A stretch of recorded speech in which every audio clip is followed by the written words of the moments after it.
O papo de publicitário de hoje está com o Gabi. Gabi, tem que ser Gabi, não pode ser. Gabriel vai falar sobre... Olha só, peraí, deixa eu respirar, porque a campanha, o tema é extenso. É extenso. Na verdade, eu não vou nem falar o tema. Falar sobre campanhas publicitárias de filmes de terror que trabalham com o medo e como isso afeta os consumidores destes filmes, né? É isso, não é? Exatamente isso. É exatamente isso. Só como ele vai escrever isso na capa da monografia já é um outro momento, né? Vai dar quase 4 linhas. Nós estamos evoluindo bastante. Pois é, Gabriel, todo o trabalho nosso, quando a gente vai fazer produção acadêmica, eu ouvi isso do meu orientador no mestrado. E aí ele dizia assim, é muito catártico, ou seja, traz muito da gente, né? O quanto de Gabriel tem, né, de inspiração e de atenção seletiva para focar nesse tema, nesse contexto. Filmes de terror, estratégias de comunicação para filmes de terror. Então, tem muito mesmo meu. Eu gosto muito de filmes de terror. E aí, vou explicar um pouquinho como foi o processo até chegar nesse tema.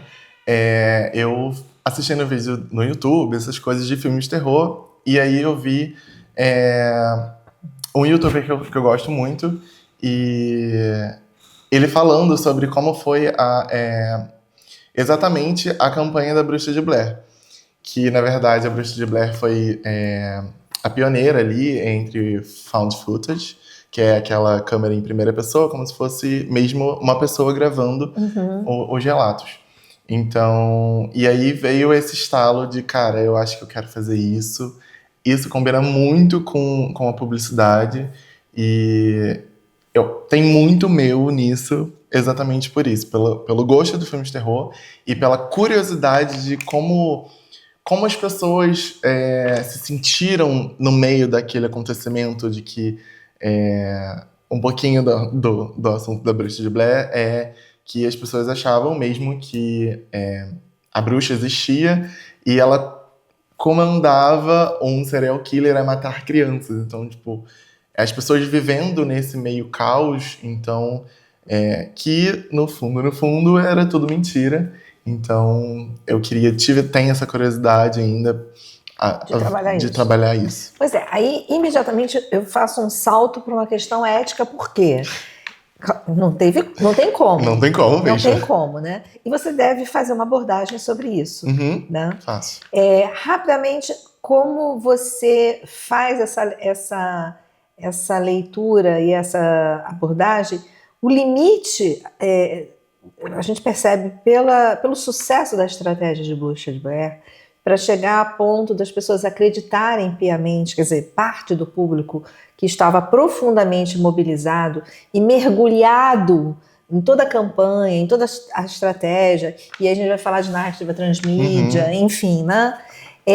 Qual o limite de se explorar a narrativa transmídia, de se vender como se for a notícia, algo que é publicitário, né? Que é uma estratégia de venda, né?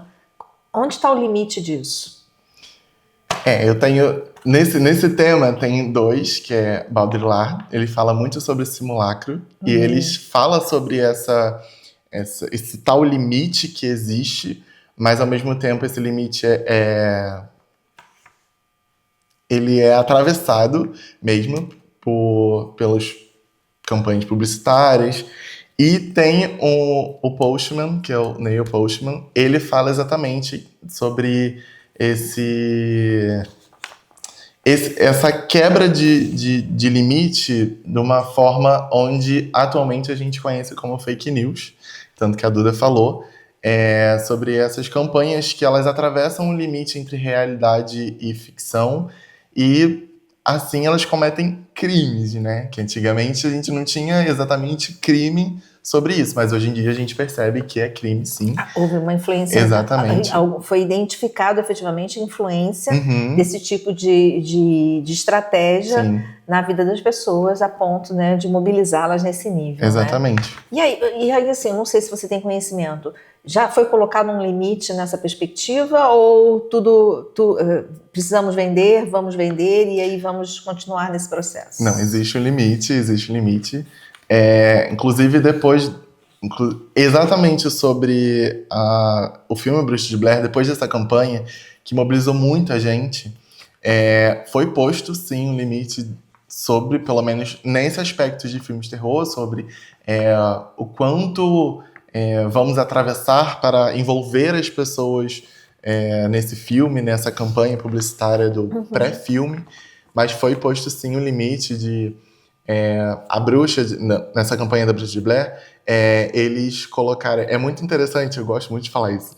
Eles colocaram os atores, tem contrato dos atores, ficarem reclusos dentro de casa e eles distribuírem o panfleto de encontra-se tal pessoa com a cara dos atores. Inclusive, eles usaram os nomes originais dos atores para fazer o filme.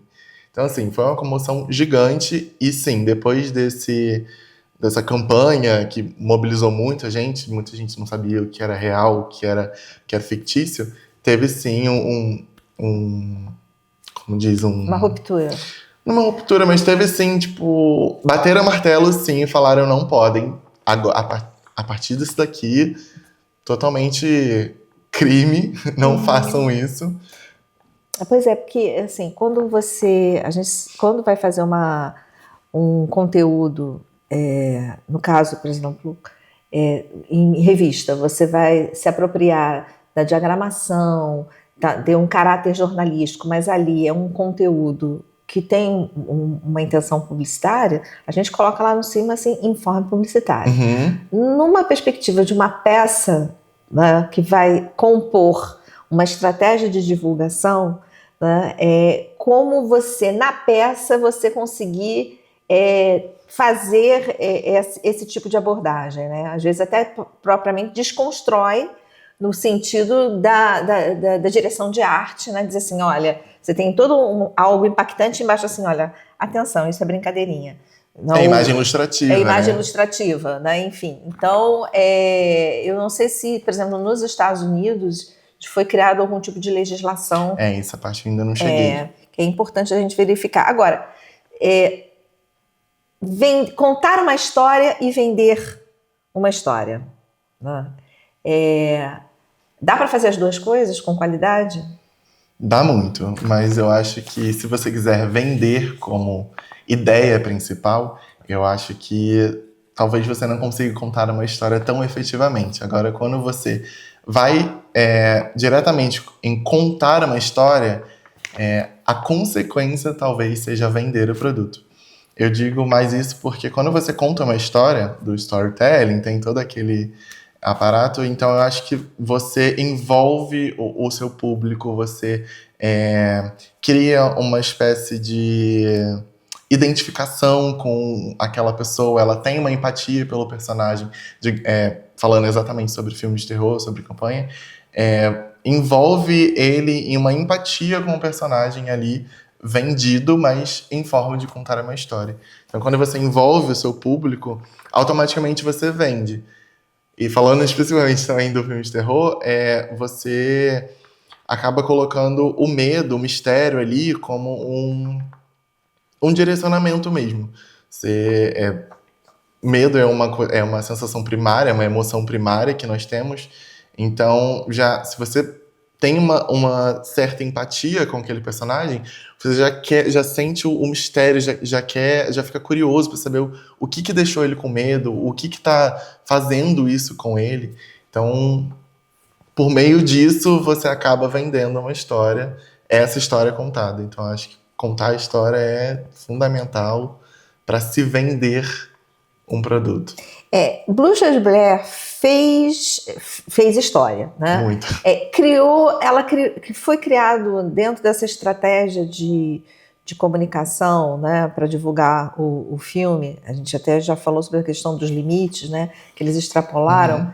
Mas foi criado, você consegue perceber que foi criado um modelo a ser seguido, claro, com os limites, um modelo a ser seguido na perspectiva de vamos utilizar estas mídias, vamos desenvolver esta metodologia. Foi criado aí um sistema, uma metodologia a ser seguida, um método a ser seguido na perspectiva da divulgação da campanha do lançamento de filmes? Com certeza. Para a divulgação do filme, eles criaram um site um ano antes para ter veracidade, né, por meio de uma mídia mais espontânea. E aí, automaticamente, os outros filmes que foram vendo que aquilo realmente deu certo. Alguns filmes criaram sites, alguns filmes tentaram essa mídia espontânea por meio do público. Peraí, eu acabei me perdendo nessa pergunta. A questão da narrativa, da construção de uma estratégia ou de um modelo de narrativa transmídia, houve da sua parte, uma percepção, na medida que você está estudando. Bruxa de Blair criou um modelo a ser seguido pelos outros lançamentos? Sim, criou sim. Mas, na minha opinião, eu acho que é uma coisa mais datada. Porque as coisas vão se atualizando, né? Então, quando a gente usa muito algo, ela acaba ficando um pouco mais datada, um pouco mais antiga, as pessoas já não vão mais vendo tanta veracidade naquilo. Mas sim, criou um modelo onde foi seguida, eu acho que posso até estar errado, mas até 2010, por aí, foi seguida, assim, bastante o que a Bruxa de Blair fez. Só que depois ficou meio datado, então as pessoas já sabiam, tipo, isso aqui não é verdade, óbvio que não é. Depois da Bruxa de Blair, em termos de filmes de terror, de produção, algo superou no seu olhar? Sobre campanha, não acho que superou, não. Não. Porque eu acho que ao desenvolvimento da internet, que eles também usaram muito a internet, eu acho que é mais fácil, até mesmo sobre essa coisa da fake news, é mais fácil hoje em dia a gente ir atrás e perceber que aquilo não é realidade. Então, eu acho que ficou realmente muito datado da época, sobre... não tem como ir atrás. Se você pesquisar isso, sei lá, no Google, nos anos de 1999, não tinha nada, só tinha o site deles lá funcionando e não tinha nada se era fake news, se era verdade, se não era. Então, eu acho que nada vai superar o que eles fizeram sobre a campanha. E sobre a obra? Alguma obra superou Bruxa de Blair? Em termos de filme de terror? O filme é muito ruim. O filme, pra época, é muito bom, mas se você for assistir hoje em dia, é muito ruim.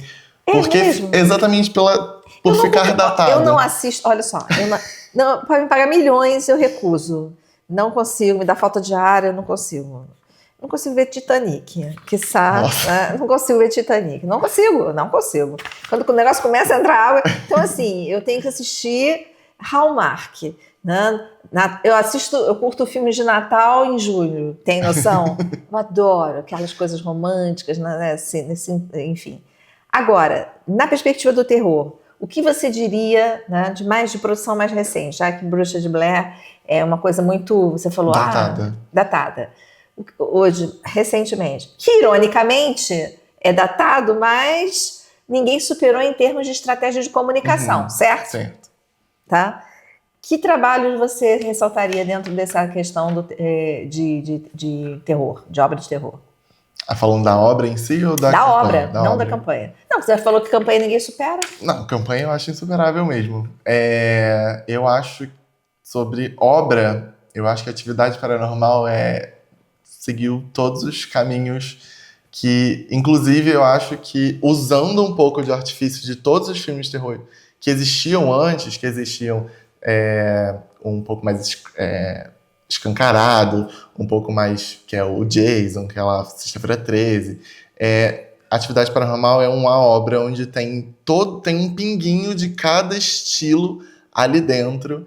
Então eu acho que, pra mim, Atividade Paranormal é onde realmente fala assim, o limite, estamos nele, no limite, e vamos explorar totalmente esse limite. É essa obra. Tá. E em termos de captação de público, porque provavelmente, eu só queria, para efeito de informação, em termos de número de públicos que foram assistir essas obras, mais recentemente, houve número de público que superou Bruxas de Blair, apesar de toda a comoção que gerou? Você não sabe? Eu não sei exatamente. Eu posso chutar que exista, que, putz, é do casal Warren. Eu nunca vou lembrar o nome. Meu Deus, eu esqueci o nome totalmente, mas é a mesma franquia de Annabelle, de A Freira, Invocação do Mal, lembrei. Eu tenho uma leve certeza que Invocação do Mal 1 e 2 superou, assim, a bilheteria de filmes de terror. E qual foi, não sei se você tem conhecimento, mas a estratégia aplicada em termos de comunicação que fez com que foi só realmente a temática, ou que estratégia de comunicação elevou o número de público nesse lançamento? Eu não acho que seja exatamente a estratégia de comunicação, mas foi a estratégia de direção do filme. Entendi. Que é a estratégia que hoje em dia que eles usam muito, que é baseada em fatos reais. Quando as pessoas veem que são baseadas em fatos reais, elas já sentem um pouco mais de vontade de assistir. E Invocação do Mal tem exatamente isso, baseado em fatos reais do casal Warren, que é o casal mais famoso dos Estados Unidos, quando é assombração, essas coisas de demônio, essas coisas. Então eu acho que não é estratégia de comunicação, mas da obra em si, que é ser baseada em fatos reais, gerou essa comoção das pessoas, poxa, quero mesmo assistir, já que é baseado no casal mais famoso e é baseado nas histórias dele, vamos assistir. Então, eu acho que tenha sido por esse caminho. Aonde você acha que o trabalho vai te levar? Em termos de consolidação, conceitual, enfim. Entender, não basicamente, mas complexamente, os nossos sentimentos quando uma campanha pega a gente, pelo menos exatamente de filmes de terror, pega a gente, sabe, naquele... Toca, onde toca. Eu tô chegando lá, acho que agora já fiz o primeiro capítulo, já estou fazendo o segundo, acho que o segundo é exatamente a efetivação de saber onde toca no público-alvo. Eu tive muito essa curiosidade, e essa curiosidade está sendo sanada ao decorrer do texto. Que bom, que bom. Então, veremos nos próximos capítulos, né, semestre que vem, o resultado do trabalho, né, sobre a sua conclusão de curso, o trabalho de conclusão de curso, sobre estratégia de comunicação de filmes de terror. Viu? Já diminuiu um pouquinho, já diminuiu. E aqui ficamos com o nosso papo de publicitário. Até a próxima.